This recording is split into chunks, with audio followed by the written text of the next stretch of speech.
Chapter 511 काला जादू के गुरु शिष्य का जोड़ा।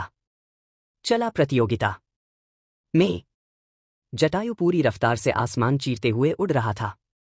जो सफर सामान्य तौर पर 10 दिन में पूरा होना चाहिए था, वह अब घटकर सिर्फ 1.5 दिन में खत्म हो गया। इसी तेज उड़ान की वजह से निया शौर्य एकेडमी के पास वाले इलाके तक पहुंच पाई। लेकिन किसी भी तरह की अनचाही मुसीबत से बचने के लिए निया ने जटायु को आदेश दिया कि वह छोटे फीनिक्स और पराग को सीधे किरण नीलामी घर के पास वाले कैसीनो में छोड़ आए। निया समझ सकती थी कि पराग उससे अलग होने को बिल्कुल तैयार नहीं था। उसकी आंखों में साफ बेचैनी थी। लेकिन निया ने बस हल्का सा हाथ हिलाकर उसे अलविदा कहा और खुद जल्दी जल्दी कदम बढ़ाती हुई शौर्य एकेडमी की तरफ निकल पड़ी। पर जैसे ही उसने शौर्य एकेडमी के अंदर कदम रखा, उसे एक बेहद परेशान कर देने वाली खबर मिली। एकेडमी के सभी विभागों ने एक दिन पहले ही अपने ट्रायल पूरे कर लिए थे। और इससे भी बुरी बात यह थी, सभी प्रतिभागी और टीचर पहले ही प्रतियोगिता के स्थान बर्फीली सिटी के लिए रवाना हो चुके थे। इसका मतलब साफ था, निया ट्रायल मिस कर चुकी थी और इसलिए प्रतियोगिता में भाग लेने की उसकी योग्यता भी खत्म हो गई थी। यह सुनते ही निया का चेहरा उतर गया। उसका मन कर रहा था कि सीधे एकेडमी के गेट पर जाकर अपना सिर दे मारे। इतनी तेज रफ्तार से भागदौड़ करने के बाद भी वह इस मुसीबत से खुद को नहीं बचा पाई थी। जब वह निराश होकर खड़ी थी, तभी अचानक उसके दिमाग में एक बात चमकी। उसे याद आया, तीरंदाज विभाग और हर्बलिस्ट विभाग में तो ट्रायल होते हैं, लेकिन काला जादू विभाग में, वहां तो वह अकेली स्टूडेंट थी। क्या वहां दूसरा कोई स्टूडेंट भी था? दिल में बची हुई आखिरी उम्मीद को पकड़े हुए निया चुपचाप काला जादू विभाग की ओर घुस गई और सीधा दौड़ते हुए लाइब्रेरी की तरफ चली गई। लाइब्रेरी में यदुराज जी कई दिनों से निया की वापसी का इंतजार कर रहे थे। लेकिन जब अचानक एक अजनबी लड़का अंदर आया, तो वह चौंक गए। उन्होंने मन ही मन सोचा, यह लड़का कहां से आ गया? क्या इसे नहीं पता कि काला जादू विभाग में कोई भी ऐसे नहीं आ सकता? पहले तो उन्हें लगा कि उनकी स्टूडेंट वापस आ गई है, लेकिन सामने तो कोई अनजान लड़का खड़ा था। निया भी एक पल के लिए हैरान रह गई। फिर उसे याद आया, वह अभी भी शशांक के भेस में पहना हुआ मास्क लगाए हुए थी। वह हल्के से मुस्कुराई। मैं हूं। यह आवाज सुनते ही यदुराज जी का शरीर हल्का सा कांप गया। वह तुरंत अपनी जगह से खड़े हो गए। निया, क्या सच में तुम हो? निया ने सिर हिलाकर हाँ कहा। यदुराज जी के चेहरे पर अचानक खुशी की चमक फैल गई। तुम शरारती बच्ची, इतने दिनों से कहा थी। मैं बूढ़ा आदमी हूं, इतना इंतजार और चिंता सहन नहीं कर सकता। असल में जब उन्होंने देखा था कि शौर्य एकेडमी का पूरा दल प्रतियोगिता के लिए निकल गया है, तब उनका दिल बहुत टूट गया था। कई दिनों तक इंतजार करने के बाद उन्होंने लगभग उम्मीद छोड़ ही दी थी। लेकिन आज सुबह अचानक उनकी खोई हुई स्टूडेंट सामने खड़ी थी। निया ने सिर खुजलाया। यह कहानी थोड़ी लंबी है। फिर उसने सीधे पूछा, क्या मैं अभी भी प्रतियोगिता में भाग ले सकती हूं? यदुराज जी तुरंत बोले, हाँ, बिल्कुल। और तुम बिल्कुल सही समय पर लौटी हो। निया ने हैरानी से पूछा, लेकिन बाकी लोग तो पहले ही बर्फीले सिटी के लिए निकल चुके हैं ना? यदुराज जी हल्का सा मुस्कुराए। हाँ, वे निकल चुके हैं, लेकिन तुम्हारा मामला अलग है। वह बूढ़ा शैतान बोयान मुझसे 10 से ज्यादा बार पूछ चुका है कि काला जादू विभाग प्रतियोगिता में हिस्सा लेगा या नहीं, और मैंने हर बार पूरे भरोसे के साथ कहा कि तुम जरूर भाग लोगी। कल वह फिर आया और पूछने लगा कि काला जादू विभाग का कोई प्रतिनिधि क्यों नहीं दिख रहा। तब मैंने किसी तरह बहाना बनाकर उसे टाल दिया। फिर उन्होंने उत्साह से कहा, लेकिन अब चिंता की कोई बात नहीं। अब जब तुम आ गई हो तो सब ठीक हो जाएगा। चलो, अभी तुरंत निकलते हैं। अगर हम अभी रवाना हो जाएं तो समय रहते बर्फीले सिटी पहुंच सकते हैं। यदुराज जी बेहद खुश थे। जिस जगह उन्हें उम्मीद की एक किरण भी नहीं दिख रही थी, वहां अचानक उम्मीद लौट आई थी। निया ने राहत की लंबी सांस ली। भले ही वह तीरंदाज विभाग और हर्बलिस्ट विभाग के मुकाबलों में हिस्सा नहीं ले पाएगी, लेकिन उसके पास अभी भी उसका सबसे बड़ा तुरुप का पत्ता था, काला जादू। और शायद यही वह चीज थी जो आने वाले इंटर एकेडमी टूर्नामेंट में सबको हिलाकर रख देने वाली थी। लेकिन निया और यदुराज जी को अभी यह अंदाजा भी नहीं था कि बर्फीले सिटी पहुंचते ही किसी की नज़र पहले से ही निया पर टिकी हुई थी और वह व्यक्ति उसके आने का इंतजार कर रहा था। आगे इस कहानी में क्या होगा जाने के लिए बने रहे मेरे साथ और पढ़िए मेरी इस दिलचस्प कहानी को। और अच्छे अच्छे कमेंट्स करना, ज़्यादा से ज़्यादा शेयर भी, और पसंद आए तो स्टिकर जरूर भेजना। चैप्टर 512। तुम सबको जितने का कितना आत्मविश्वास है। बर्फीली सिटी राजधानी से बहुत दूर नहीं, एक विशाल इलाके में बसा हुआ शहर था। ये शहर अपने विद्वान लोगों और उच्च स्तर के शिक्षकों के लिए पूरे रंगून साम्राज्य में मशहूर था। प्रतियोगिताओं के लिए भी ये शहर सबसे प्रतिष्ठित स्थानों में गिना जाता था। यहाँ छोटे बड़े अनगिनत युद्ध मैदान बने हुए थे, जहाँ रोज मुकाबले और चुनौतियाँ होती रहती थीं। इतनी कि उनकी गिनती करना भी मुश्किल था। जिस किसी को भी अपनी ताकत आजमानी होती, वह यहाँ आकर मुकाबला ढूंढ लेता। और रंगून साम्राज्य की लगभग हर अकादमिक प्रतियोगिता भी यही आयोजित की जाती थी। प्रतियोगिता शुरू होने में अब केवल एक दिन बाकी था। देश के अलग अलग इलाकों की एकेडमियों से आए हुए प्रतिनिधि एक एक करके शहर में पहुंच रहे थे। पूरा शहर जैसे युद्ध की गर्मी से भर गया था। हर तरफ अलग अलग एकेडमियों की टीमें शहर के अलग अलग सरायों और ठिकानों में ठहर रही थी। रंगून साम्राज्य का सम्राट अपने देश के इन भविष्य के स्तंभों की मेहमानवाजी में बहुत उदार था।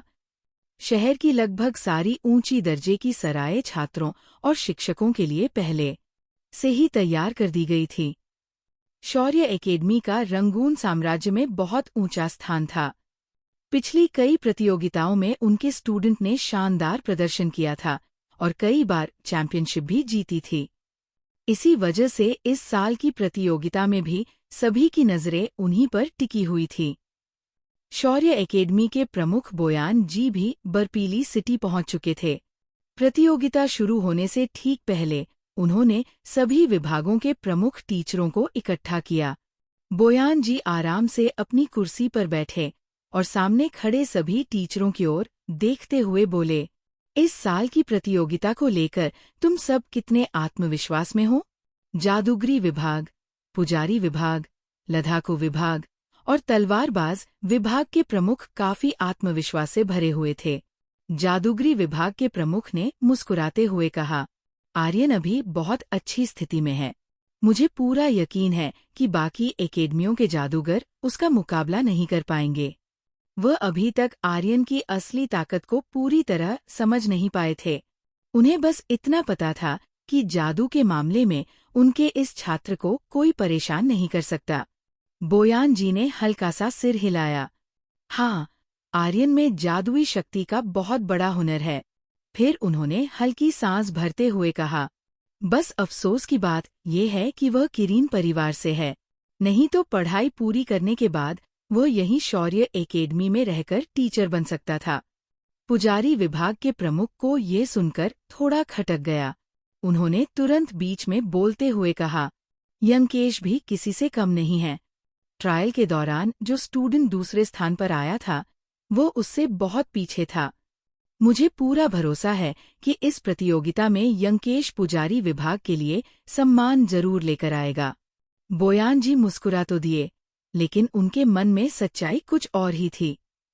पुजारी एक सहायक पेशा था। उनके हमले बहुत सीमित होते थे, इसलिए एक के सामने एक मुकाबले में किसी पुजारी के जीतने की संभावना बहुत कम होती थी। तलवारबाज विभाग के प्रमुख चुपचाप अपने दोनों साथियों को देख रहे थे। उनके चेहरे पर एक अजीब सा उलझा हुआ भाव था। उधर तीर धनुष वाले तीरंदाज विभाग के प्रमुख शतून का चेहरा भी खास अच्छा नहीं लग रहा था। जिस स्टूडेंट शाहरुद को वो बेहद प्रतिभाशाली तीरंदाज मानते थे, वो अचानक गायब हो गया था। आखिरकार उन्हें मजबूरी में यिशेन को तीर धनुष वाले तीरंदाज विभाग का प्रतिनिधि बनाकर भेजना पड़ा। हालांकि यिशेन भी एक अच्छा तीरंदाज था, लेकिन शतून को उस असाधारण प्रतिभाशाली युवक से कहीं ज्यादा उम्मीदें थीं। दुर्भाग्य से वह यहाँ मौजूद ही नहीं था। लेकिन इन सब में सबसे ज्यादा दुखी हाल हर्बलिस्ट विभाग के टीचर लुदान जी का था। तीर धनुष वाले तीरंदाज विभाग के पास तो कम से कम यिशेन जैसा छात्र था जिसे भेजा जा सकता था, लेकिन हर्बलिस्ट विभाग के पास तो कोई भी खास प्रतिभाशाली छात्र ही नहीं था। जो छात्र चुना गया था वह बस औसत छात्रों की भीड़ में सबसे थोड़ा बेहतर था। असल में इस प्रतियोगिता में विभाग का नेतृत्व मुंशी को करना चाहिए था, लेकिन किसी वजह से उसकी जगह लूदान जी को ही ये जिम्मेदारी उठानी पड़ी। ये ऐसा था जैसे किसी गधे को जबरदस्ती नाचने के लिए मंच पर खड़ा कर दिया गया हो। कमरे में बैठे सभी लोग अपनी अपनी चिंताओं और उम्मीदों में डूबे हुए थे, लेकिन उन्हें अभी ये बिल्कुल अंदाजा नहीं था कि उसी समय बर्फीले सिटी की ओर तेजी से बढ़ रही एक लड़की जल्द ही यहाँ पहुँचने वाली थी, और उसके आने से इस पूरे इंटर एकेडमी टूर्नामेंट का हाल ऐसा बदलने वाला था कि सबकी आंखें खुली की खुली रह जाएंगी। आगे इस कहानी में क्या होगा जानने के लिए बने रहे मेरे साथ और पढ़िए मेरी इस दिलचस्प कहानी को। और अच्छे अच्छे कमेंट्स करना, ज्यादा से ज्यादा शेयर भी, और पसंद आए तो स्टिकर जरूर भेजना। चैप्टर 513। इस बार की प्रतियोगिता में आपने 7 विभागों को दर्ज कराया है। कमरे में थोड़ी देर की चुप्पी के बाद जादूगरी विभाग के प्रमुख ने अचानक बोयान जी की तरफ देखते हुए कहा, प्रमुख बोयान जी, मैंने सुना है कि इस बार की प्रतियोगिता में आपने 7 विभागों को दर्ज कराया है। उन्हें कुछ जानकारी मिल चुकी थी, लेकिन अभी कमरे में सिर्फ 6 विभागों के प्रमुख मौजूद थे। 7वां विभाग तो साफ था, काला जादू विभाग। लेकिन यह बात हर कोई जानता था कि काला जादू एक ऐसा पेशा था जो लगभग खत्म हो चुका था। हालांकि शौर्य एकेडमी में अभी भी काला जादू विभाग मौजूद था, लेकिन कई सालों से वहां एक भी स्टूडेंट नहीं था। इसी वजह से कोई समझ नहीं पा रहा था कि आखिर बोयान जी ने काला जादू विभाग को इस प्रतियोगिता में क्यों शामिल किया। बोयान जी ने शांत भाव से सिर हिलाया। हाँ, यह सही है, एक प्रमुख ने तुरंत सवाल किया। लेकिन हमारे पास काला जादू विभाग का कोई प्रतिनिधि ही नहीं है। सच कहें तो सभी प्रमुखों के मन में यही सवाल था। उनके दिल में अभी भी काला जादूगरों के प्रति पूर्वाग्रह और विरोध छिपा हुआ था। वे बोयान जी के इस फैसले को समझ नहीं पा रहे थे। बोयान जी हल्का सा मुस्कुराए। धैर्य रखिए, वैसे भी दूसरी एकेडमियों के पास भी कोई काला जादूगर नहीं है।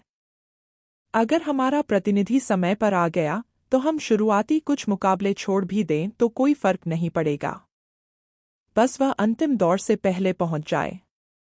उन्होंने बात तो मुस्कुराते हुए कही, लेकिन उनकी आंखों में हल्की सी अनिश्चितता भी झलक रही थी। असल में बर्फीली सिटी के लिए निकलने से पहले उन्होंने यदुराज जी से इस बारे में पूछताछ की थी, लेकिन यदुराज जी बार बार यही कहते रहे कि उनकी स्टूडेंट प्रतियोगिता में जरूर भाग लेगी। फिर भी अब तक बोयान जी ने उस स्टूडेंट को देखा ही नहीं था, इसलिए सच कहें तो खुद बोयान जी भी पक्के तौर पर नहीं कह सकते थे कि यदुराज जी अपने छात्र को प्रतियोगिता में भेजेंगे या नहीं। बोयान जी यदुराज जी के साथ थोड़ा विशेष व्यवहार करते थे, क्योंकि वह चाहते थे कि यदुराज जी का स्टूडेंट एक दिन सबके सामने चमके। आखिरकार वह शायद मंथन ग्रह का सबसे होनहार काला जादूगर बन सकता था, क्योंकि उसे सीधे यदुराज जी जैसे शक्तिशाली काला जादूगर से श्राप सीखने का मौका मिला था। बोयान जी को लगता था कि वह स्टूडेंट इसलिए यहाँ नहीं आया क्योंकि यदुराज जी उसे बहुत ज्यादा सुरक्षित रखना चाहते हैं। उन्हें यह बिल्कुल अंदाजा नहीं था कि यदुराज जी खुद भी उतने ही बेचैन थे, क्योंकि उन्हें भी नहीं पता था कि उनकी स्टूडेंट आखिर कहाँ गायब हो गई है। बोयान जी की बातों से बाकी प्रमुख पूरी तरह संतुष्ट तो नहीं हुए। उन्हें अभी भी विश्वास नहीं था कि कोई काला जादू का प्रशिक्षु सच में आकर शौर्य एकेडमी का प्रतिनिधित्व करेगा। लेकिन फिर भी प्रमुख के फैसले पर सवाल उठाना उनका काम नहीं था। कुछ और जरूरी बातें कहने के बाद बोयान जी ने हाथ हिलाकर सबको जाने का संकेत दिया। कल से प्रारंभिक मुकाबले शुरू होंगे। स्टूडेंट से कह दीजिए कि अच्छी तरह आराम करें और यहाँ आकर शौर्य एकेडमी के नाम को बदनाम न होने दें। सभी प्रमुख धीरे धीरे कमरे से बाहर निकल गए। कमरे से निकलते ही जादूगरी विभाग, पुजारी विभाग और लड़ाकू विभाग के प्रमुखों के चेहरे पर साफ खुशी दिखाई दे रही थी। उन्हें अपनी जीत पर पूरा भरोसा था। लेकिन बाकी 3 प्रमुखों के चेहरे कुछ उदास से थे। लुदानजी ने देखा कि शतून का चेहरा बहुत बुझा हुआ है। उन्होंने हैरानी से पूछा, शतून, इस प्रतियोगिता में तुम्हारे पास यिशेन है, फिर तुम इतने परेशान क्यों दिख रहे हो? शतून ने जबरदस्ती हल्की मुस्कान लाई। यिशेन? हाँ। फिर उन्होंने गहरी सांस ली। असल में मैं चाहता था कि दूसरा स्टूडेंट हमारे विभाग का प्रतिनिधित्व करे, लेकिन वह बच्चा 2 महीने पहले से ही जैसे हवा में गायब हो गया। अगर वह यहाँ होता तो मैं उसे और यिशेन को ट्रायल में आमने सामने लड़वाता और देखता कि असली योग्य कौन है। शतून को अफसोस हो रहा था। वह सच में देखना चाहते थे कि निया की ताकत अब कितनी बढ़ चुकी है। यह सुनकर लुदानजी भी चौंक गए। उन्होंने शतून के कंधे पर हाथ रखकर कहा, लगता है हमारी हालत एक जैसी है। मुझे भी नहीं पता कि हमारा निशांत कहाँ चला गया, और हमारे पास भी कोई दूसरा योग्य स्टूडेंट नहीं है जिसे भेज सकें। दोनों के चेहरे पर परेशानी साफ दिख रही थी। आजकल तो जैसे स्टूडेंट्स का गायब होना एक आम बात बन गई थी। तभी अचानक तलवारबाज विभाग के प्रमुख बिना कुछ कहे पीछे मुड़े और चुपचाप वहां से चले गए। उनके चेहरे पर एक अजीब सी उलझन और भारीपन था। लुदानजी उन्हें जाते हुए देखते रह गए। फिर हैरानी से बोले, इन्हें क्या हो गया? मैंने तो सुना था कि उनके विभाग का सबसे बड़ा सितारा वापस आ गया है। फिर उन्हें तो उन 3 बूढ़ों की तरह खुशी से भरा होना चाहिए था, है ना? लेकिन उस प्रमुख की दूर जाती हुई अकेली परछाई को देखकर ऐसा लग रहा था कि इस प्रतियोगिता में सिर्फ जीत की उम्मीदें ही नहीं, कुछ छुपे हुए डर भी धीरे धीरे सिर उठा रहे थे। और शायद उन डरों का असली कारण अभी किसी को पता भी नहीं था। आगे इस कहानी में क्या होगा जानने के लिए बने रहे मेरे साथ और पढ़िए मेरी इस दिलचस्प कहानी को। और अच्छे अच्छे कमेंट्स करना, ज़्यादा से ज़्यादा शेयर भी, और पसंद आए तो स्टिकर ज़रूर भेजना। चैप्टर 514 बर्फीले शहर। आखिरकार पहुंची एक घोड़ा गाड़ी। शतून ने हल्का सा गला साफ किया, फिर धीमे स्वर में बोले, तुम्हें पता है क्या हुआ था? वो स्टूडेंट अचानक एकेडमी वापस आ गया था और ट्रायल के आखिरी पल में वो सीधे मैदान में कूद पड़ा और उसने उस बच्चे शुवा के लगभग दांत ही तोड़ दिए थे। ये कहते समय शतून के चेहरे पर अजीब सा भाव था। तलवारबाज विभाग के प्रमुख ने कभी सोचा भी नहीं था कि उनका वो सितारा स्टूडेंट फिर से लौट आएगा। वो उसके लौटने से खुश तो थे, लेकिन मैंने जो सुना है उसके मुताबिक वो स्टूडेंट बस यूं ही साथ आने के लिए तैयार हुआ है। उसे इस प्रतियोगिता को जीतने में जरा भी दिलचस्पी नहीं है। लुदानजी ने धीरे धीरे सिर हिलाया, लेकिन उनके मन में बहुत सी बातें घूम रही थी। वो अच्छी तरह समझ सकते थे कि तलवारबाज विभाग के प्रमुख कैसा महसूस कर रहे होंगे। हालांकि वो लौटकर आया हुआ सितारा स्टूडेंट शुवा से बेहतर था, लेकिन उसमें प्रतिस्पर्धा की भावना नहीं थी। अगर वो वहां सिर्फ मौज मस्ती करने के लिए आया था तो फिर उसके आने या न आने से कोई खास फर्क ही नहीं पड़ता। अब समझ में आ रहा था कि तलवारबाज विभाग के प्रमुख इतने परेशान क्यों दिख रहे थे। लुदानजी ने उत्सुकता से पूछा, वैसे तलवारबाज विभाग का वो सितारा स्टूडेंट है कौन? मैं यहां आते वक्त उससे मिला क्यों नहीं? शतून ने लुदानजी की ओर एक अजीब सी नजर से देखा। फिर उन्होंने उंगली से इशारा करके उन्हें थोड़ा पास बुलाया। लुदानजी झुककर पास आए। तभी शतून ने धीरे से उनके कान में कुछ फुसफुसाया। अगले ही पल लुदानजी के चेहरे पर जो हल्का सा संदेह था वो तुरंत डर और हैरानी में बदल गया। उनकी आंखें चौड़ी हो गई। ये कैसे हो सकता है? दुनिया सच में बहुत अजीब जगह थी। शतून ने बस कंधे उचकाए। वैसे भी वो हमारा स्टूडेंट नहीं है, इसलिए इस बात पर ज्यादा दिमाग मत लगाओ। दोनों प्रमुखों ने अपनी एक छोटी सी गपशप यही खत्म कर दी। फिर वे अपने अपने कमरों की ओर लौट गए धीरे धीरे रात उतर आई, लेकिन बर्फीला शहर अब भी पूरी तरह जाग रहा था। चारों ओर रोशनी जगमगा रही थी, सड़कों पर भीड़ उमड़ रही थी, पूरा शहर जैसे ऊर्जा से भरा हुआ था। उसी समय एक घोड़ा गाड़ी तेज रफ्तार से दौड़ती हुई आई। हवा को चीरती हुई वो सीधे शहर के द्वार तक पहुंची और बर्फीले शहर के मुख्य दरवाजे के सामने आकर रुक गई। गाड़ी से 4 लोग उतरे, एक बड़ा और 3 बच्चे। निया ने सिर उठाकर शहर के द्वार के ऊपर उकेरे गए 2 शब्दों को देखा, बर्फीला शहर। उन्हें देखते ही उसने लंबी सांस छोड़ी। ऐसा लगा जैसे अब जाकर उसकी सांसें सामान्य हुई हों। आखिरकार पहुंच ही गए, उसने मन ही मन सोचा। सौभाग्य से बर्फीला शहर शौर्य एकेडमी से बहुत दूर नहीं था, वरना वो यहां समय पर पहुंच ही नहीं पाती। यदुराज जी भी शहर के द्वार की ओर देखते रहे। उनकी आंखों में अजीब सी भावनाएं उमड़ रही थी। कभी एक समय था जब यहां के युद्ध मैदानों में काला जादूगरों की भीड़ लगी रहती थी, लेकिन अब पूरे शहर में शायद एक भी काला जादूगर ढूंढना मुश्किल था। पीछे खड़ा पराग धीरे से निया के कपड़े का कोना पकड़कर खींचने लगा। उसकी आंखें बड़ी बड़ी हो गई थी। वो चारों ओर की चमकती रोशनियों और भीड़ को घबराकर देख रहा था। दीदी, यहां तो बहुत सारे लोग हैं। उसकी आवाज में हल्की घबराहट थी। उसे इतनी बड़ी भीड़ पसंद नहीं थी। निया ने मुड़कर उसकी ओर देखा, फिर हल्की मुस्कान के साथ उसके सिर पर हाथ रखा। डरो मत, सब ठीक है। लेकिन उसी समय निया के मन में एक सवाल फिर से उठ खड़ा हुआ। वो पिछले कुछ समय से इतनी व्यस्त थी कि शायद उसने एक अजीब बात पर ध्यान ही नहीं दिया था।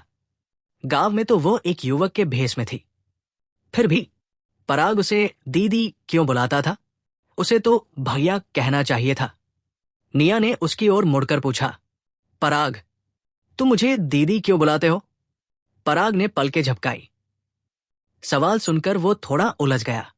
उसने सिर टेढ़ा करके निया की ओर देखा, फिर बिल्कुल सहज भाव से बोला, कोई वजह नहीं, आप मेरी दीदी हैं, बस। निया एक पल के लिए बिल्कुल चुप रह गई, फिर मन ही मन बोली, ठीक है, रहने दो। लेकिन उसे एक और बात याद आई। जब पराग पहली बार होश में आया था तो उसने 2 पक्षियों के बारे में कुछ बड़बड़ाया था। उनमें से एक तो निश्चित ही फीनिक्स रहा होगा, लेकिन जटायु तो उस समय इंसानी रूप में था। तो फिर पराग को उसके असली रूप के बारे में कैसे पता चला? ये दोनों सवाल निया के दिमाग में घूमने लगे। क्या ये उसके भीतर मौजूद दूसरे खून की वजह से था? क्या वो किसी की बाहरी शक्ल के पार जाकर उसकी असली सच्चाई देख सकता था? निया सिर्फ अनुमान ही लगा सकती थी। उसे इसका असली जवाब नहीं पता था। आखिरकार उसने सिर हिलाकर इन सवालों को फिलहाल किनारे रख दिया। फिर यदुराज जी की ओर मुड़कर बोली, टीचर, अब हम शौर्य एकेडमी की टीम को ढूंढने जा रहे हैं क्या? बर्फीले शहर की चमकती रोशनियों के बीच निया को अभी ये बिल्कुल अंदाजा नहीं था कि उसकी अचानक एंट्री से कल शुरू होने वाली प्रतियोगिता में ऐसा तूफान उठने वाला है जिसे देखकर पूरे मंथन ग्रह के लोग हैरान रह जाएंगे। आगे इस कहानी में क्या होगा जानने के लिए बने रहे मेरे साथ और पढ़िए मेरी इस दिलचस्प कहानी को। और अच्छे अच्छे कमेंट्स करना, ज्यादा से ज्यादा शेयर भी, और पसंद आए तो स्टिकर जरूर भेजना। चैप्टर 515। अभी खुद को सामने लाने ला वक्त नहीं है। निया की वो बात सुनकर यदुराज जी ने धीरे से सिर हिलाया। नहीं, अभी के लिए मैं नहीं चाहता कि तुम बोयान जी के सामने दिखाई दो। उन्होंने आंखें थोड़ी सिकोड़ते हुए कहा, वह बूढ़ा लोमड़ी बहुत ही चालाक है, ऊपर से बहुत दयालु और सहयोगी बनता है, लेकिन मुझे लग रहा है कि वह अंदर ही अंदर कोई खेल खेल रहा है। दरअसल यह बात यदुराज जी को भी अजीब लगी थी कि बोयान जी ने इस बार काला जादू विभाग को प्रतियोगिता में भाग लेने की अनुमति दे दी। निया ने तुरंत अंगूठा उठाकर यदुराज जी की तरफ इशारा किया।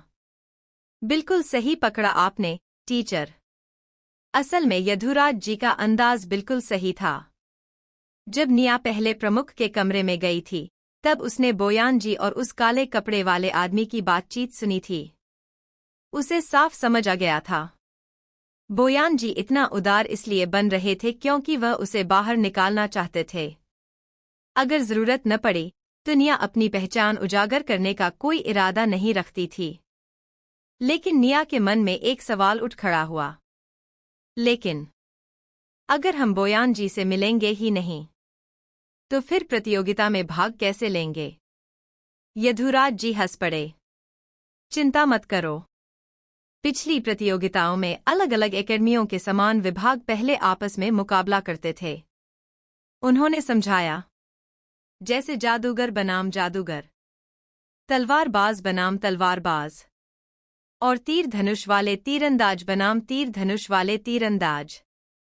फिर उनमें से जो विजेता बनता वही अंतिम दौर में पहुंचता। उन्होंने हल्की मुस्कान के साथ आगे कहा, लेकिन इस बार सिर्फ शौर्य एकेडमी के पास ही काला जादू विभाग है। इसका मतलब तुम सीधे अंतिम दौर में जाकर दिखाई दे सकती हो। तब तक तुम्हें चिंता करने की कोई जरूरत नहीं है। निया की आंखें चमक उठीं। अच्छा, ऐसा भी होता है? इसका मतलब उसे प्रारंभिक मुकाबले खेलने की भी जरूरत नहीं थी। वह सीधे अंतिम दौर में प्रवेश कर सकती थी। निया को समझ नहीं आ रहा था कि उसे अपनी इस किस्मत पर खुश होना चाहिए या फिर यह सोचकर दुखी होना चाहिए कि काला जादू का पेशा इतना अकेला पड़ चुका है। यदुराज जी ने सुझाव दिया, जब तक तुम्हारी बारी नहीं आती हम बाकी प्रतियोगियों को देख सकते हैं। इससे तुम्हें उनके बारे में अच्छी जानकारी मिल जाएगी और अंतिम मुकाबले में तुम कमजोर नहीं पड़ोगी। अब जब निया को इतनी जल्दी पंजीकरण कराने की जरूरत नहीं थी तो उसके मन की सारी चिंता भी दूर हो गई। आखिर वह अब बर्फीली सिटी पहुंच चुकी थी। इसका मतलब वह प्रतियोगिता में हिस्सा जरूर ले पाएगी। चूंकि उन्हें अभी शौर्य एकेडमी की टीम से मिलने की जरूरत नहीं थी, इसलिए चारों ने तय किया कि पहले कोई रहने की जगह ढूंढी जाए। निया को याद आया कि निकलने से पहले उसने पराग और जटायु को भी साथ ले लिया था। असल में उसे इन दोनों को अकेला छोड़ने में जरा भी भरोसा नहीं था, इसलिए उसने सोचा बेहतर है दोनों को साथ ही ले लिया जाए। यदुराज जी ने भी इन दोनों लड़कों की मौजूदगी के बारे में ज्यादा सवाल नहीं पूछे। उन्होंने तो जैसे पूरी तरह लापरवाह रवैया अपना लिया था। जब तक निया खुश है वह जो चाहे कर सकती है। शायद दुनिया के सबसे आराम पसंद टीचर वही थे। पराग धीरे से निया के कपड़े का कोना पकड़े हुए चल रहा था। वह बहुत ज्यादा चिपकू नहीं था, लेकिन निया से दूर भी नहीं होता था। उसे यह बिल्कुल अंदाजा नहीं था कि उसके ठीक पीछे चल रहा जटायु अपनी आंखों से आग बरसाने ही वाला था। रात का समय था, लेकिन बर्फीली सिटी हमेशा की तरह शोर और हलचल से भरी हुई थी। सड़क के दोनों ओर दुकानों की कतारें चमक रही थीं। दुकानदार अपने अपने सामान सजाकर ग्राहकों को लुभा रहे थे। लेकिन यहाँ की ज्यादातर दुकानों में एक ही चीज बिक रही थी, हथियार और औषधियाँ। आखिर यह ऐसा शहर था जहाँ हर गली मोहल्ला कभी भी युद्ध मैदान बन सकता था। इसलिए यहाँ हमेशा हथियार और इलाज करने वाली औषधियों की भारी मांग रहती थी। निया और उसके तीनों साथी साधारण कपड़ों में थे। वे भीड़ में घुल-मिल जाना चाहते थे। निया ने तो ऊपर से भेष बदलने का पोषण लगाकर अपना चेहरा भी बदल रखा था, इसलिए कोई भी उसे दूसरी बार मुड़कर नहीं देख रहा था। उधर यदुराज जी का बूढ़ा रूप भी किसी का ध्यान खींचने वाला नहीं था। लेकिन दो लोग ऐसे थे जो सबका ध्यान खींच रहे थे, पराग और जटायु। उनकी सुंदर और नाजुक शक्ल देखकर कई लड़कियों की नजरें उन पर टिक गईं। एक लड़की ने उत्साहित होकर कहा, अरे, वो दोनों कितने प्यारे हैं। दूसरी लड़की ने हंसते हुए कहा, मेरा तो मन कर रहा है जाकर उनके गाल खींच लूं। इतनी सारी लड़कियों का ध्यान अपनी तरफ देखकर पराग घबरा गया। उसने तुरंत निया के कपड़ों को और कसकर पकड़ लिया और उसके पीछे छिपने की कोशिश करने लगा। लेकिन जटायु का चेहरा गुस्से से लाल हो चुका था। उसकी आंखों में झुंझलाहट साफ दिखाई दे रही थी। दुनिया में दो चीजें थीं जिनसे वह सबसे ज्यादा नफरत करता था। पहली, गाड़ियां, दूसरी, औरतें। अगर ऐसा नहीं होता तो वह उस समय निया की धमकी से नहीं डरता जब उसने कहा था, अगर तुम नहीं माने तो मैं तुम्हें किस कर दूंगी। बर्फीली सिटी की चमकती सड़कों पर चलते हुए किसी को भी यह अंदाजा नहीं था कि इस साधारण से दिखने वाले 4 लोगों के समूह में छिपी एक लड़की बहुत जल्द इस पूरी प्रतियोगिता को ऐसी दिशा देने वाली थी जिससे पूरे रंगून साम्राज्य की नींद उड़ने वाली थी। आगे इस कहानी में क्या होगा जानने के लिए बने रहे मेरे साथ और पढ़िए मेरी इस दिलचस्प कहानी को। और अच्छे कमेंट्स करना, ज़्यादा से ज़्यादा शेयर भी, और पसंद आए तो स्टिकर जरूर भेजना। चैप्टर 516। रात के वक्त में दिखा कुछ जाना पहचाना। निया को अपने साथियों पर पड़ रही उत्साही निगाहों के बीच से लगभग रास्ता बनाकर निकलना पड़ा। बड़ी मुश्किल से भीड़ से बचते हुए वे लोग आगे बढ़े और आखिरकार उन्हें एक मध्यम आकार का सराय मिल गया। वहीं उन्होंने रात बिताने का फैसला किया। निया ने 4 कमरे ले लिए ताकि चारों में से हर किसी के पास अपना अलग कमरा हो। उसने सब कुछ पहले से ही सोच समझकर तय किया था।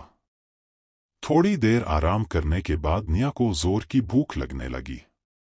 उधर यदुराज जी तो पहले ही सोने चले गए थे। अगर वह पराग और जटायु को साथ लेकर बाहर जाती तो बेवजह सबका ध्यान उनकी तरफ खिंच जाता। और ऊपर से सराय की रसोई भी बंद हो चुकी थी, वहां से उसे कुछ खाने को मिलने वाला नहीं था। आखिरकार निया को अकेले ही चुपके से बाहर निकलना पड़ा ताकि कहीं से कुछ खाने का इंतजाम कर सके और अपनी भूख शांत कर सके। रात के समय बर्फीला शहर उतना ही जीवंत था जितना ब्लैक सिटी। बस फर्क इतना था कि यहाँ लोगों की भीड़ उससे भी ज्यादा थी। सराय से निकलने के थोड़ी ही देर बाद निया के कानों में किसी दिशा से शोर सुनाई दिया। वाह, शाबाश! ऐसी आवाजें लगातार उठ रही थी। जिज्ञासा से खिंची हुई निया उस दिशा में चल पड़ी। थोड़ा आगे बढ़ते ही उसने देखा कि सड़क के बीचों बीच लोगों की अच्छी खासी भीड़ जमा हो रखी थी। रास्ते में उसने पास की एक दुकान से गरम भाप वाले बन खरीद लिए। एक थैला हाथ में लेकर वह भीड़ की तरफ बढ़ी। उसका शरीर छोटा और हल्का था और उसकी चाल फुर्तीली, इसलिए पलक झपकते ही वह भीड़ को चीरकर बीच के घेरे तक पहुंच गई। लेकिन जैसे ही उसने सामने का दृश्य देखा, उसके मुंह तक पहुंचा हुआ बन सीधे वापस थैले में गिर गया। भीड़ के बीच बने खाली घेरे में 2 दुबले-पतले युवक करीबी मुकाबले में लड़ रहे थे। अब समझ में आ गया कि बर्फीला शहर को लड़ाइयों का शहर क्यों कहा जाता है। यहाँ शहर का हर कोना कभी भी अस्थायी युद्ध मैदान बन सकता था। यहाँ तक कि भीड़ भरी सड़क पर भी अगर 2 लोग मुकाबला करना चाहें तो लोग तुरंत जगह खाली कर देते थे। लगता था कि 2 नौजवानों के बीच अचानक लड़ाई छिड़ गई थी। उनमें से एक के हाथ में जादुई छड़ी थी। वह लगातार मंत्र पढ़ते हुए चमकदार और तेज जादुई हमले छोड़ रहा था। उसके जादू के हमले बेहद चमकदार और खतरनाक लग रहे थे। दूसरी ओर खड़ा युवक लंबा और पतला था। उसके हाथ में एक बड़ी तेज तलवार थी। हालांकि जादूगर बार बार तेज और हिंसक हमले कर रहा था, लेकिन वह तलवारबाज युवक बड़ी आसानी से हर हमले से बच रहा था। जब निया की नजर उस युवक पर टिक गई तो एक पल के लिए उसे लगा जैसे वह कोई भ्रम देख रही हो। भीड़ में खड़े लोग आपस में बातें कर रहे थे। ये दोनों लड़के जरूर इस बार की एकेडमी प्रतियोगिता में भाग लेने वाले स्टूडेंट होंगे, है ना? किसी ने कहा। वास्तव में दोनों ही बहुत कम उम्र के होते हुए भी बेहद ताकतवर लग रहे थे। वह युवा जादूगर बहुत कम समय में लगातार जादुई हमले छोड़ रहा था, और वह तलवारबाज इतनी शानदार चालों से हर हमला टाल रहा था कि देखने वालों की सांसें अटक रही थी। भीड़ में से एक आदमी बोला, आजकल के नौजवान सच में कमाल कर रहे हैं। इतनी छोटी उम्र में इतनी ताकत, यह सच में हैरान करने वाली बात है। उसने आगे अनुमान लगाया। मुझे लगता है वह जादूगर मिड लेवल के टॉप स्तर तक पहुंच चुका है और वह तलवारबाज शायद एडवांस स्तर तक पहुंच गया है। नहीं तो वह उन जादुई हमलों से बच ही नहीं पाता। दूसरा आदमी हैरानी से बोला, सच में?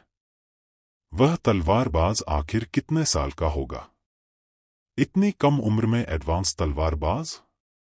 आखिर किस एकेडमी ने इतना बड़ा प्रतिभाशाली स्टूडेंट तैयार किया है? लोग आपस में चर्चा करते रहे, लेकिन उनकी निगाहें एक पल के लिए भी उस अस्थायी युद्ध मैदान से हट नहीं रही थी। कोई भी उस रोमांचक लड़ाई का एक पल भी मिस नहीं करना चाहता था।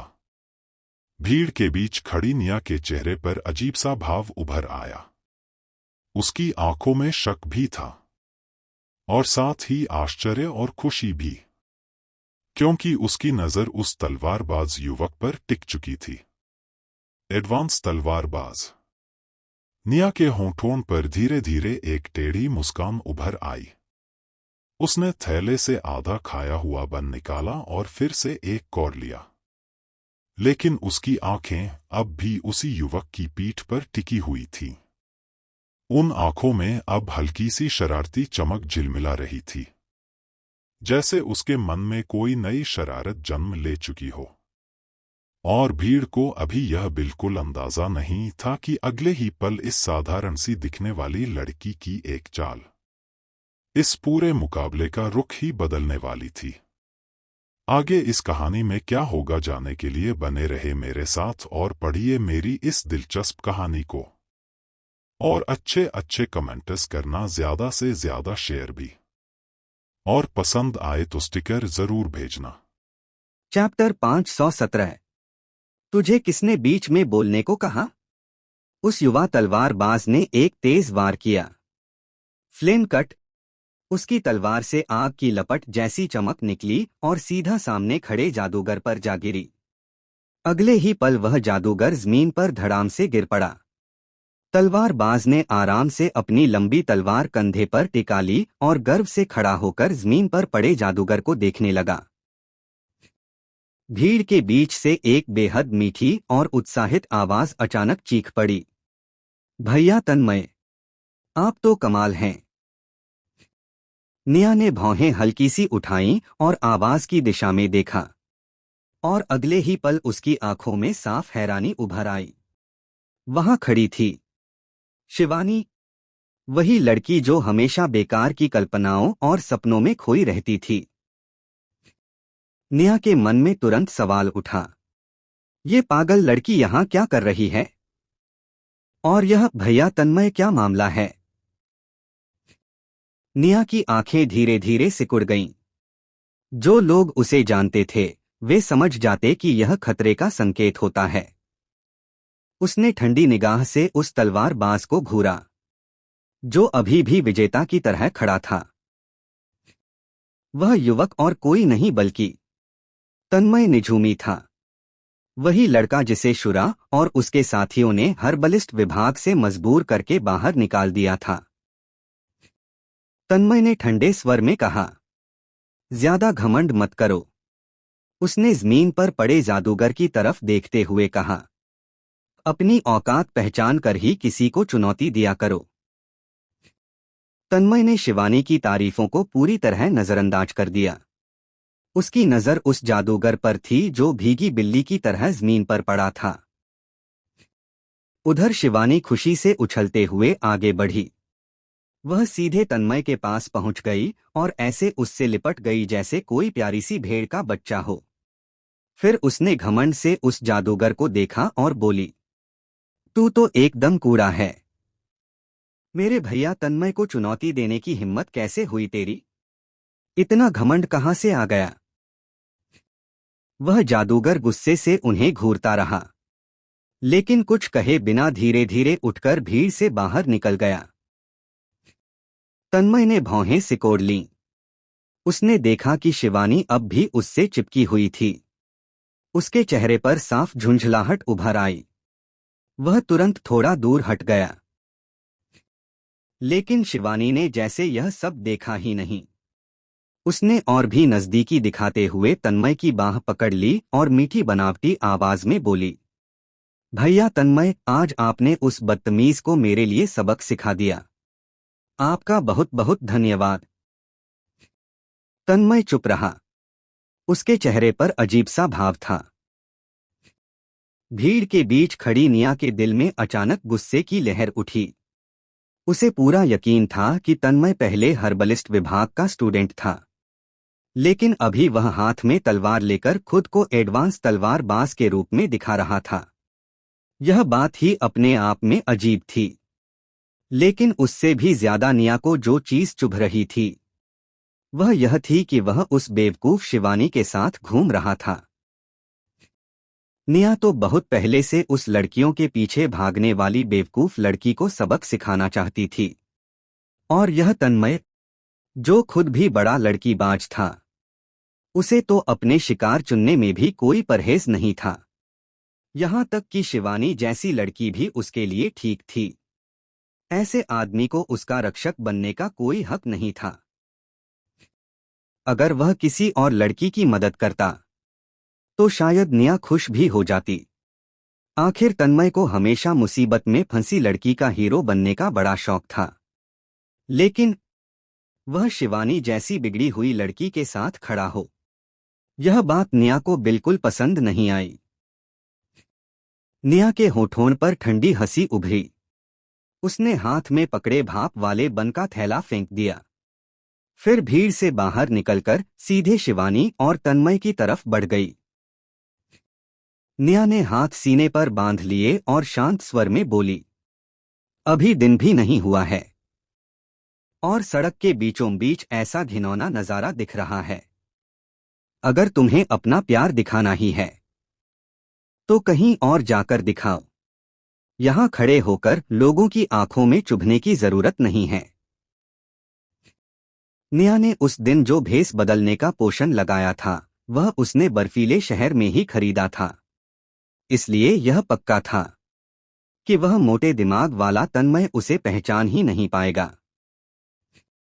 तन्मय एक पल के लिए चौंक गया। असल में वह शिवानी की लगातार बकबक से पहले ही परेशान हो चुका था, इसलिए अचानक किसी के बीच में बोल पड़ने से वह हैरान रह गया। उधर शिवानी को तो बिल्कुल उम्मीद नहीं थी कि कोई उसे डांट देगा, जबकि वह तन्मय की तारीफों में डूबी हुई थी। जब उसने देखा कि सामने खड़ा लड़का उससे 1-2 साल छोटा लगता है और उसके कपड़े भी साधारण और गरीब जैसे हैं, तो उसने घमंड से नाक सिकोड़ते हुए कहा, ओए बदबूदार बच्चे, तुझे किसने बीच में बोलने को कहा? यह तेरे बाप का मामला नहीं है। क्या पिटाई करवानी है? निया ने भौहें उठाईं। उसके होठों पर तिरछी मुस्कान उभर आई। लगता है शिवानी कभी नहीं सुधरने वाली थी। और अगले ही पल निया की आंखों में जो चमक उभरी, उसे देखकर साफ समझ आता था कि अब इस सड़क पर होने वाला अगला तमाशा अभी शुरू होने वाला था। आगे इस कहानी में क्या होगा जानने के लिए बने रहे मेरे साथ और पढ़िए मेरी इस दिलचस्प कहानी को। और अच्छे अच्छे कमेंट्स करना, ज्यादा से ज्यादा शेयर भी, और पसंद आए तो स्टिकर जरूर भेजना। चैप्टर 518। क्या बकवास कर रहे हो? यह कोई प्रेम प्रदर्शन नहीं था। निया के होठों से जहर भरे शब्द ऐसे निकले जैसे तीर। इतने बदसूरत होकर भी यहां तमाशा बना रहे हो? अगर कोई अनजान आदमी तुम्हें रात में देख ले तो समझेगा कि सामने भूत खड़ा है। शिवानी भले ही पूरे मंथन ग्रह की सबसे सुंदर लड़की न हो, लेकिन वह एक आकर्षक युवती जरूर थी और उसे इस बात का पूरा घमंड भी था। इसलिए ऐसे कटु शब्द सुनना उसके लिए असहनीय था। उसने गुस्से में दांत भींच लिए और तुरंत तन्मय निझूमी की तरफ मुड़ गई। वह उसकी बाह पकड़कर शिकायत भरे स्वर में बोली, भैया तन्मय, देखिए ना, यह लड़का मुझे परेशान कर रहा है। तभी तन्मय जैसे अचानक होश में आया। असल में शिवानी की शिकायत से पहले ही उसके दिमाग में एक बात घूम रही थी।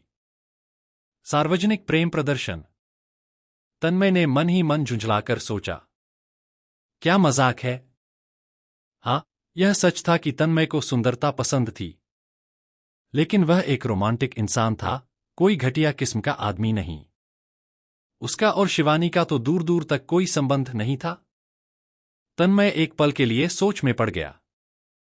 उसे लगा कि उसे इस अजनबी लड़के को समझा देना चाहिए, लेकिन फिर उसने सोचा, एक अजनबी को सफाई देने की क्या जरूरत है? असल में पिछले कुछ दिनों से तन्मय खुद को बेहद बदकिस्मत महसूस कर रहा था। जब वह अपने 3 साथियों आर्यन, यंकेश और यादनेश के साथ इंटर एकेडमी प्रतियोगिता में आया था, तब उन्होंने मजाक मजाक में पर्ची निकालकर तय किया था कि शिवानी से कौन निपटेगा। और दुर्भाग्य से उस पर्ची में तन्मय का ही नाम निकला था। किसी को समझ नहीं आया कि आखिर कैसे, लेकिन शिवानी भी इस प्रतियोगिता में उनके साथ आ पहुंची थी।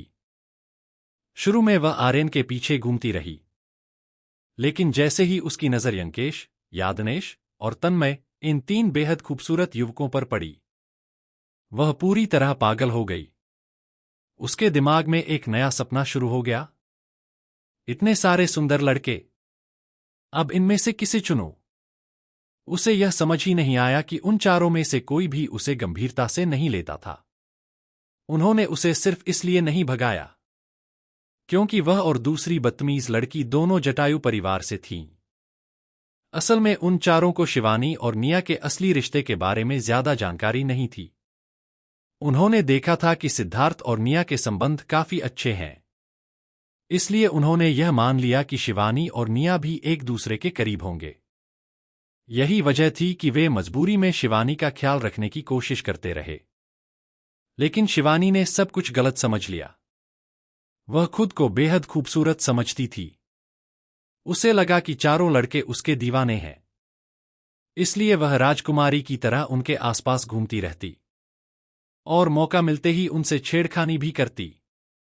एक तरफ शिवानी थी, जो हर समय लड़कों के पीछे पागल रहती थी, और दूसरी तरफ निया थी, जो हर हाल में शांत और संयमित रहती थी। चारों लड़के कई बार हैरान हो जाते, एक ही जटायु परिवार की 2 लड़कियां इतनी अलग कैसे हो सकती हैं। आखिरकार शिवानी की लगातार बकबक से परेशान होकर उन्होंने फैसला किया कि पर्ची निकालकर तय करेंगे कि उसके साथ कौन रहेगा। जिसका नाम निकलेगा, उसे ही उस मुसीबत को झेलना पड़ेगा। और उस रात दुर्भाग्य से तन्मय ही चुना गया था। तन्मय का काम था शिवानी को बाकी 3 लड़कों से दूर रखना, इसलिए वह उसे लेकर सड़कों पर घूमने निकल आया था। उसे लगा था कि इस तरह वह किसी मुसीबत से बच जाएगा, लेकिन उसने कभी नहीं सोचा था कि मुसीबत खुद शिवानी ही खड़ी कर देगी। असल में वह युवा जादूगर भी कोई अच्छा आदमी नहीं था। वह शिवानी की सुंदरता से आकर्षित होकर उससे छेड़खानी करने लगा था। शिवानी ने तुरंत तन्मय से शिकायत की और सहानुभूति पाने के लिए कुछ नकली आंसू भी बहा दिए। तन्मय नहीं चाहता था कि निया के परिवार की लड़की को कोई परेशान करे, इसलिए उसने आगे बढ़कर शिवानी की तरफदारी कर दी। लेकिन उसने कभी नहीं सोचा था कि लोग इसे देखकर यह समझेंगे कि वह और शिवानी सार्वजनिक रूप से प्यार दिखा रहे हैं। तन्मय ने गुस्से से उस लड़के को घूरते हुए कहा, क्या बकवास कर रहे हो? यह कोई प्रेम प्रदर्शन नहीं था। वह सच में पागल ही होता जो उस बेवकूफ लड़की के साथ ऐसा कुछ करता। शिवानी कुछ बोलना चाहती थी।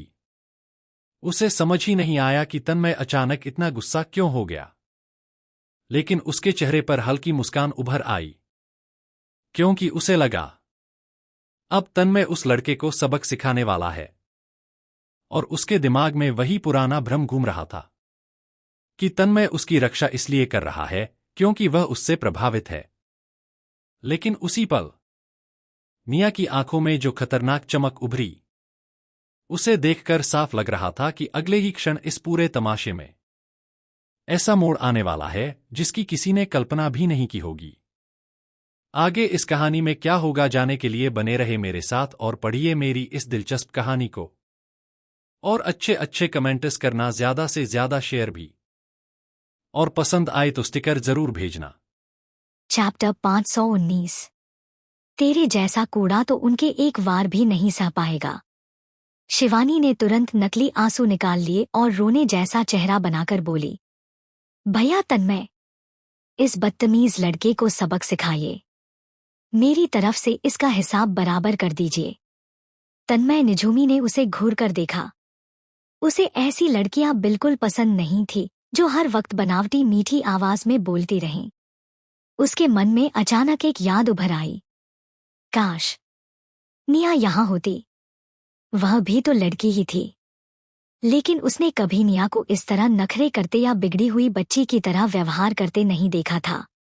तन्मय तो निया की उस मजबूत और बेफिक्र लड़की वाली आदत का इतना आदी हो चुका था कि अब उसके सामने शिवानी जैसी लड़की बिल्कुल असहनीय लग रही थी। निया और शिवानी दोनों की तुलना करो तो साफ फर्क दिखता था। तन्मय को शिवानी के साथ बिल्कुल तालमेल नहीं बैठ रहा था। निया ने थोड़ी हल्की सी ऊपर उठाई और उस तथाकथित बुरी जोड़ी को देखते हुए तिरछी मुस्कान के साथ कहा, क्या हुआ? काम तो कर सकते हो, लेकिन मानने से डर लग रहा है। बस करो। तन्मय ने थोड़े झुंझलाए स्वर में कहा। असल में वह निया की बात का जवाब भी नहीं दे पा रहा था, लेकिन वह शिवानी को सबके सामने शर्मिंदा भी नहीं करना चाहता था। आखिर वह निया की चचेरी बहन थी। भले ही उसे शिवानी पसंद न हो, लेकिन वह उसके साथ बदतमीजी भी नहीं कर सकता था। निया ने आंखें सिकोड़ ली और बिल्कुल आराम से बोली, ठीक है, अगर चाहते हो कि मैं चुप हो जाऊं, तो मेरे साथ लड़ाई करो। वह हल्की मुस्कान के साथ बोली, अगर तुम जीत गए तो मैं अपनी सारी बातें वापस ले लूंगा। तन्मय थोड़ा चौंक गया। उसे बिल्कुल उम्मीद नहीं थी कि यह दुबला-पतला लड़का उससे लड़ने की चुनौती देगा। उधर शिवानी की तो खुशी का ठिकाना ही नहीं रहा। वह जोर से हंस पड़ी। ओए लड़के, तू सच में मेरे भैया तन्मय से मुकाबला करना चाहता है? तू? यह तो आज तक की सबसे मजेदार बात है। वह घमंड से बोली, मेरे भैया तन्मय एक एडवांस तलवारबाज हैं। तेरे जैसा कूड़ा तो उनके एक वार भी नहीं सह पाएगा। निया ने कंधे उचकाए और बिल्कुल लापरवाही से बोली, अच्छा, कोशिश किए बिना कैसे पता चलेगा? असल में निया ने अभी हाल ही में चौथी सील तोड़ी थी। जब उसने मोहिनी मंत्र हटाया था तो उसे लगभग यकीन हो गया था कि अब वह एक एडवांस काला जादू साधक के स्तर तक पहुंच चुकी है। अब वह यह देखना चाहती थी कि एक एडवांस काला जादू साधक और एक एडवांस तलवारबाज के बीच मुकाबला कैसा होता है। ठीक है, तन्मय ने तुरंत हामी भर दी। सच कहें तो वह इस चुनौती से खुश ही हुआ था, क्योंकि बेवजह सड़कों पर शिवानी के साथ घूमने से अच्छा था कि वह किसी से लड़ ही ले। हालांकि उसने अपने सामने खड़े लड़के को गौर से देखा। वह इतना दुबला और कमजोर लग रहा था जैसे तेज हवा भी उसे गिरा दे। तन्मय ने मन ही मन सोचा, यह तो ज्यादा मार भी नहीं सह पाएगा। फिर उसने मन में योजना बनाई। वह लड़ाई को थोड़ा लंबा खींचेगा और मौका मिलते ही शिवानी को वहां से भेज देगा। उधर शिवानी के मन में बिल्कुल अलग ही कहानी चल रही थी। उसका दिल खुशी से उछल रहा था। उसे पूरा विश्वास हो गया था कि तन्मय उससे बेहद प्रभावित है। आखिर उसने उसके लिए लगातार 2 लड़ाइयां लड़ी थी। शिवानी को पूरा यकीन हो गया कि तन्मय जरूर उसकी परवाह करता है। निया ने होठों पर ठंडी मुस्कान लाते हुए कहा, ठीक है, लड़ाई हो सकती है। अगर मैं हार गई तो हमेशा के लिए चुप हो जाऊंगी। फिर उसने हल्का विराम लिया और आगे बोली, लेकिन अगर मैं जीत गई तो तुम्हें भी कुछ करना पड़ेगा। यह कहते हुए निया ने हाथ उठाया और सीधे शिवानी की तरफ इशारा किया। मुझे इससे क्या? तन्मय चौंक गया। उसे शिवानी में कोई खास बात नजर नहीं आती थी। फिर भी पता नहीं क्यों इतने लड़के उस बेवकूफ लड़की पर मरते थे। क्या सच में बर्फीले शहर के लोगों का स्तर इतना गिर गया था? शिवानी भी चौंक गई। फिर उसने हल्का सा शर्माने का नाटक किया। हालांकि अंदर ही अंदर वह बहुत खुश थी। उसे लगा एक और लड़का उसकी सुंदरता पर मर मिटा है। निया ने थोड़ा रुककर मुस्कुराते हुए अपनी बात पूरी की। मैं चाहता हूं कि यह अपने चेहरे पर एक कछुआ बना ले। क्या? तन्मय ने पलकें झपकाईं। उसे कुछ पल तक समझ ही नहीं आया कि उसने सही सुना या नहीं। शिवानी का चेहरा एकदम सफेद पड़ गया। उसे लगा था कि वह लड़का उसकी सुंदरता के पीछे पागल है, लेकिन असल में वह तो उसके चेहरे पर कछुआ बनवाना चाहता था। गुस्से से उसका चेहरा लाल हो गया। वह चीखते हुए बोली, तू? फिर उसने तन्मय की बाह पकड़ ली और बोली, भैया तन्मय, इसे अच्छी तरह पीट दीजिए। मैं इसकी शर्त मानती हूं, बस इसे बुरी तरह हराइए। शिवानी को बिल्कुल भी डर नहीं था। उसे पूरा भरोसा था कि यह कमजोर सा लड़का किसी भी हालत में तन्मय निझूमी को हरा नहीं सकता। लेकिन भीड़ के बीच खड़ी निया की आंखों में जो रहस्यमयी चमक थी, उसे देखकर लगता था कि इस लड़ाई का नतीजा उतना आसान नहीं होने वाला, और शायद अगले ही पल बर्फीले शहर की इस सड़क पर कुछ ऐसा होने वाला था जिसे देखकर सबकी आंखें फटी की फटी रह जाएंगी। आगे इस कहानी में क्या होगा जानने के लिए बने रहे मेरे साथ और पढ़िए मेरी इस दिलचस्प कहानी को। और अच्छे कमेंट्स करना, ज्यादा से ज्यादा शेयर भी, और पसंद आए तो स्टिकर जरूर भेजना। चैप्टर 520 करम धनुष दानवी कोर के साथ। जब शिवानी खुद इस शर्त के लिए राजी हो गई तो तन्मय निझूमी के पास भी लड़ाई से मना करने का कोई कारण नहीं बचा। कुछ ही देर में उस अस्थायी लड़ाई के मैदान में फिर से युद्ध की तैयारी होने लगी, और देखते ही देखते ढोल की गूंज फिर से मैदान में फैल गई। आसपास खड़ी भीड़ तुरंत उत्साह से भर उठी। बर्फीले शहर के लोग वैसे भी बेहद प्रतिस्पर्धी स्वभाव के थे। उन्हें सिर्फ खुद मैदान में उतरकर लड़ना ही पसंद नहीं था, बल्कि दूसरों की लड़ाइयाँ देखना भी उतना ही रोमांचक लगता था। जैसे ही लोगों ने सुना कि लगातार 2 मुकाबले होने वाले हैं, तो उन मुकाबला प्रेमियों का खून जोश से उबलने लगा। लेकिन इस पूरी व्यवस्था में एक छोटी सी कमी थी।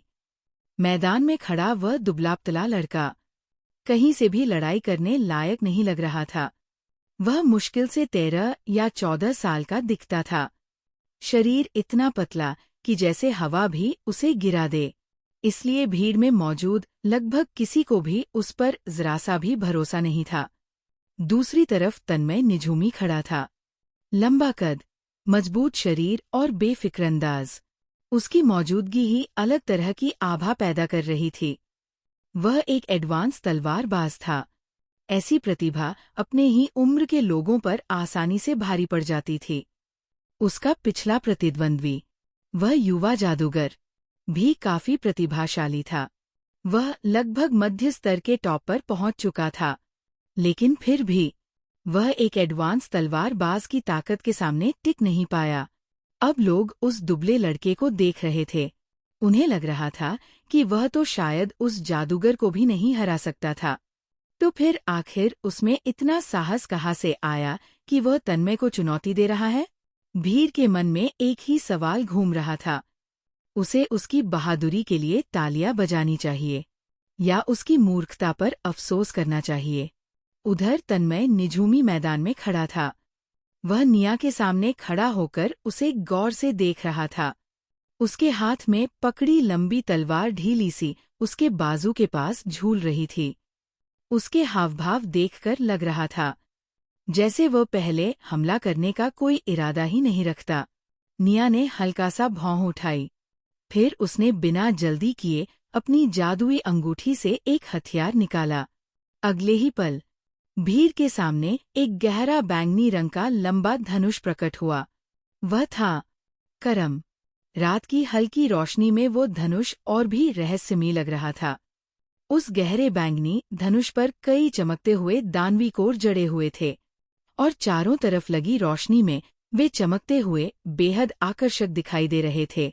भीड़ में किसी ने तुरंत अंदाजा लगाया, अरे, ये लड़का तो तीरंदाज है। असल में लड़ाई के मैदान में अक्सर तलवारबाज और लड़ाकू ही जीतते थे, क्योंकि वे न सिर्फ ताकतवर हमला कर सकते थे, बल्कि उनकी रक्षा भी बेहद मजबूत होती थी। इसके विपरीत तीरंदाज और जादूगर आमतौर पर ऐसे मैदानों में कमजोर साबित होते थे।